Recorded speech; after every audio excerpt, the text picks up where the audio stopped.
কবি জীবনানন্দ দাশের বনলতা সেন কাব্যগ্রন্থ থেকে আমার একটা ভালো লাগার কবিতা বলছি। আমাকে তুমি আমাকে তুমি দেখিয়েছিলে একদিন মস্ত বড় ময়দান, দেবদারু পামের নিবিড় মাথা, মাইলের পর মাইল। দুপুরবেলার জনবিরল গভীর বাতাস, দূর শূন্যে চিলের পাটকিলে ডানার ভিতর অস্পষ্ট হয়ে হারিয়ে যায়, জোয়ারের মতো ফিরে আসে আবার। জানলায় জানলায় অনেকক্ষণ ধরে কথা বলে, পৃথিবীকে মায়াবীর নদীর পাড়ের দেশ বলে মনে হয়।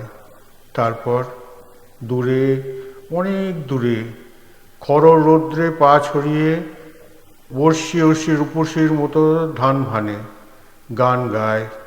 গান গায় এই দুপুরের বাতাস। এক একটা দুপুরে এক একটা পরিপূর্ণ জীবন অতিবাহিত হয়ে যায় যেন।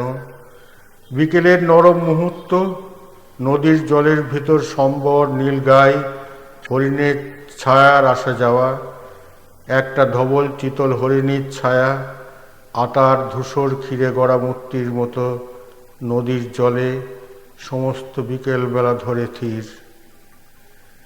মাঝে মাঝে অনেক দূর থেকে শ্মশানের চন্দন কাঠের চিতার গন্ধ, আগুনের ঘিয়ের ঘ্রাণ, বিকেলে অসম্ভব বিষণ্ণতা।